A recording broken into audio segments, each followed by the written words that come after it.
Saya Fadil Ahmad dari kelas D3 PH 452 dan saya akan melaksanakan interview bersama Nizar yang sedang tinggal di Dayakolot.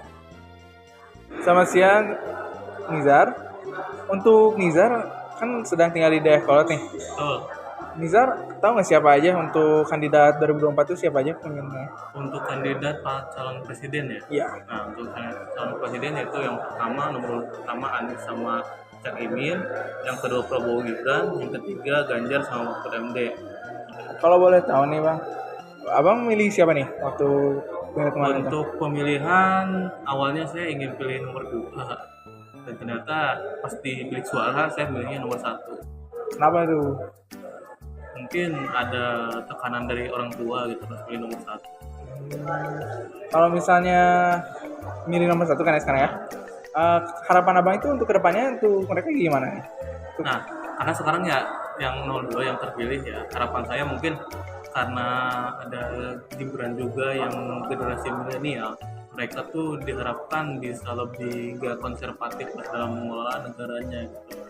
Dia tuh lebih ke adaptif lah ke depannya seperti itu. Jadi Abang harapan Abang sukses ya mereka ya? Iya. Nggak ada berat hati atau apa gitu ya? Nggak, aman. Terima kasih Bang Nizar, selamat siang. Maaf mengganggu. Ya. Bagaimana harapan AA tentang pemerintahan selanjutnya? Untuk pemerintahan selanjutnya harapan saya cuma bisa lebih mensejahterakan masyarakat, bisa membuat hukum di Indonesia menjadi lebih adil, bisa membuat semua lini masyarakat menjadi sejahtera. Cukup segitu aja sih. Sekarang profesi A jadi apa? Profesi A sekarang? Profesi jadi barberman. Baik, terima kasih A. Ya.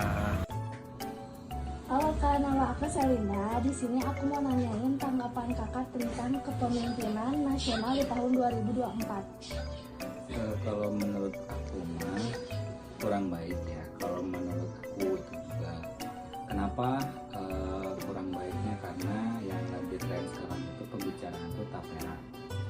Tapera itu kan pemotongan gaji ya, pemotongan gaji sekitar 2,5% kalau nggak salah. Nah itu kan kasihan kalau misalkan yang gajinya minim gitu kan, ada yang gaji 3 juta 200 kan, kalau misalkan dipotong 2,5% itu kan lumayan besar ya kalau misalkan banding gajinya yang minim.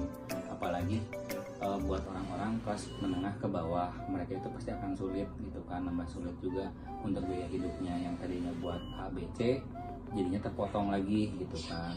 Dan juga untuk kalangan petani, harga pupuk sekarang jadi makin mahal yang saya tahu gitu kan. Terus nanti kalau misalkan harga pupuknya mahal, otomatis ke pasar juga akan jadi jauh lebih mahal, dan untuk yang membeli produk tersebut juga akan sangat tinggi harganya. Kalau misalkan kelas menengah ke atas sih itu pasti nggak apa-apa, tapi kalau misalkan kelas menengah ke bawah itu pasti akan sulit gitu kan, karena harganya jauh lebih mahal. Untuk perbantuan pemerintah kan itu tidak semua dicukupi ya, hanya sekedar beras, telur, dan juga minyak.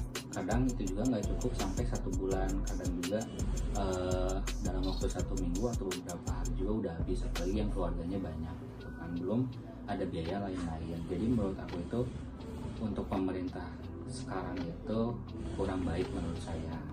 Itu aja sih. Oke, terima kasih, bye-bye.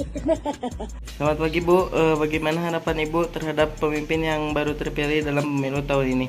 Ya, mudah-mudahan pemimpin sekarang bijaksana, adil, rakyat maju, buat rumah tangga, bahan pokok stabil, jangan naik terus, turun, semuanya adil.